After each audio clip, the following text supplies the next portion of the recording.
La criminalité, c'est un cycle. Et tu vois, le nouveau procès va se dérouler sans qu'aucun témoin ne se présente à la barre. L'histoire des criminels racontée par l'unique journaliste d'enquête, Félix Séguin. Salut Félix. Bonjour. Oh, on a du nouveau là dans la disparition de Stéphane Plouffe dans les derniers jours. En fait, dans la nuit de mardi à mercredi, il y a eu une attaque au cocktail Molotov qui a ciblé sa résidence dans les Laurentides. C'est juste, on a du nouveau et c'est pas du nouveau qui est de nature à simplifier cette affaire-là. Alors, si tu veux bien, on peut reprendre point par point là, ce qui nous amène à la tentative d'incendie de la maison du domicile de Stéphane Plouffe. Alors, on sait que le 3 août dernier, le Hells Angels de 57 ans a été convié dans une rencontre à l'hôtel Imperia de Saint-Eustache. Il y a assisté, les policiers ont visionné les bandes de surveillance tirées des caméras et on a compris qu'il n'était pas seul. Après cette fameuse rencontre, il disparaît, en fait. Sa famille l'attendait, il n'entre pas à la maison, elle se demande où il est. On trouve sa voiture, donc quelques jours plus tard, près du parc du Mont-Saint-Eustache, dans la ville du même nom. Et là, pas de trace de Stéphane Plouffe. Rapidement, les policiers croient qu'il a été victime d'une purge interne parce que récemment, ma compréhension, c'est qu'ils ont observé des membres influents du chapitre de Montréal dont faisait partie Stéphane Plouffe effectuer des rencontres qui visaient à obtenir l'assentiment d'autres membres afin d'éliminer M. Plouffe. C'est la théorie policière.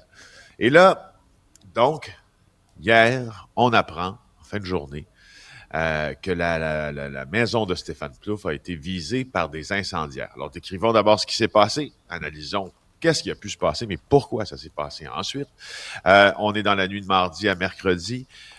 Sur les images que l'émission JA a obtenues, on voit au moins 2 incendiaires débarquer avec des sacs et sortir des cocktails Molotov de ces sacs et en lancer au moins 8 contre la résidence de Saint-Joseph-du-Lac, notamment dans les fenêtres.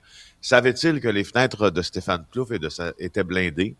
Ça, on peut se poser la question, parce que si on regarde les dommages qui ont été causés à l'habitation, ils sont minimes, somme toute. Par contre, les images sont extrêmement surprenantes, perturbantes même pour les gens qui étaient à l'intérieur de cette résidence, puisque le feu se propage rapidement sur la devanture de la maison, mais puisque la maison est extrêmement sécurisée, enfin, de ce qu'on en voit, là, on n'a pas pu entrer à l'intérieur, là, mais le feu s'est pas propagé à l'intérieur de cette maison cossue de Saint-Joseph-du-Lac. Et là, donc, ces assaillants-là vont fuir. C'est juste moins de 2 minutes là, au compteur là, pour que les suspects arrivent et se sauvent en courant et commettent leur méfait. Un des fils de Plouffe se trouvait à l'intérieur de la résidence en compagnie de son ami de cœur. Ils n'ont pas été blessés. Ça, c'est la bonne nouvelle.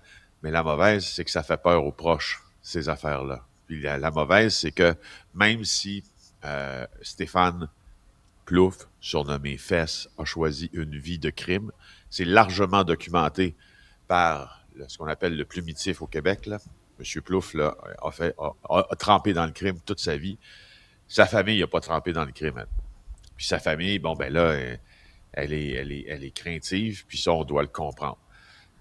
Sauf que, ne trouvez-vous pas ça bizarre un peu que la théorie de la police est que il a été éliminé par l'organisation criminelle.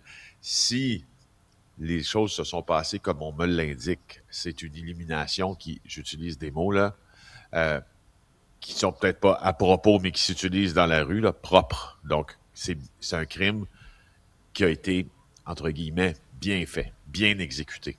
Okay.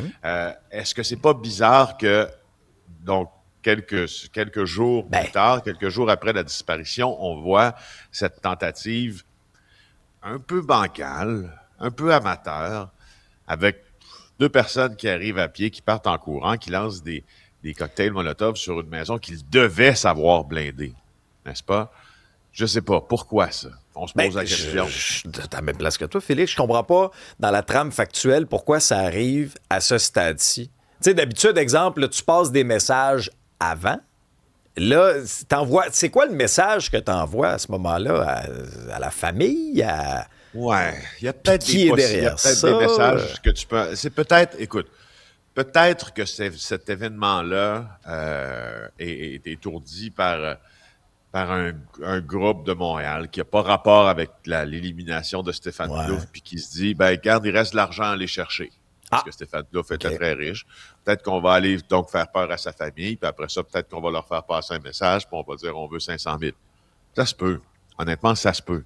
Est-ce que ça se peut aussi que l'organisation criminelle des Hells Angels joue une pièce de théâtre et joue les dernières partitions de cette pièce de théâtre-là, et pour,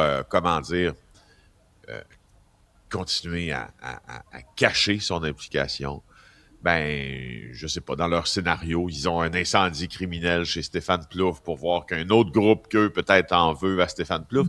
Tout est possible, mais c'est franchement... je te dis, là, dans le monde criminel, présentement, là, sur la rue, là, dans le monde policier, là, les gens ne parlent que de la disparition de Stéphane Plouffe. Parce qu'on a beau dire que Stéphane Plouffe était le numéro 2 des Hells Angels, mais pour la police, Stéphane Plouffe, c'était le numéro 1 des Hells Angels, dans le sens que c'était le plus influent, c'était le plus riche, encore plus que Martin Robert. Fascinant. Tout ça, Félix. Puis tu soulèves de très, très bonnes Hey, hypothèses. j'ai une autre affaire à vous dire là-dessus. Ah oui, que vas-y. vous ne savez peut-être pas. La voiture de Stéphane Plouffe qui a été retrouvée, jeudi dernier, oui, à Pareil jeudi dernier, Saint-Eustache, il est à peu près certain, et je vous le confirme, que ce n'est pas Stéphane Plouffe qui l'a garé là. Oh, Je vais juste vous le dire. c'est particulier, ça aussi. Alors, tirez-en vos propres conclusions. Oui. Hey, un mot sur une autre histoire. C'est un tueur sanguinaire qui avait sévi années 90, années 2000. Lui, il était emprisonné en Saskatchewan. On a annoncé son décès, là. Ben, je vous en parle parce que moi, c'est un tueur que je ne connaissais pas. D'ailleurs, on ne connaît pas, heureusement, tous les tueurs dans la vie. On préfère de connaître les auteurs, des musiciens, que des tueurs. Mais c'est un peu ma job.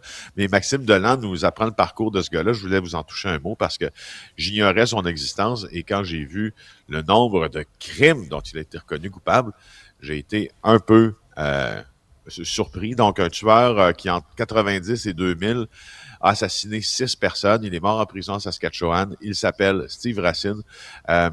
Il est mort probablement d'un cancer de la gorge. Il avait demandé donc à la commission de la délibération conditionnelle à pouvoir sortir de prison là, avant que sa fin, là, qui était raisonnablement prévisible, survienne. Ça lui a été refusé, mais il était connu pour sa grande violence. Il a commis des meurtres au Saguenay, à Montréal, dans l'Anaudière. Ça avait toujours des histoires de... Il y a toujours des histoires de stupéfiants comme toile de fond derrière ces meurtres-là. Et ce que je veux noter, c'est que 5 de ces 6 assassinats ont été commis alors qu'il était en libération conditionnelle. Ah, ben oui, c'est bien sûr. C'est incroyable, hein? Ça date pas d'hier, hein, ça, les questions que l'on se pose sur le système des libérations conditionnelles. Alors voilà. Donc, cet homme-là qui a quand même tué 6 personnes, ça fait beaucoup de familles affectées, a rendu l'âme en prison en Saskatchewan.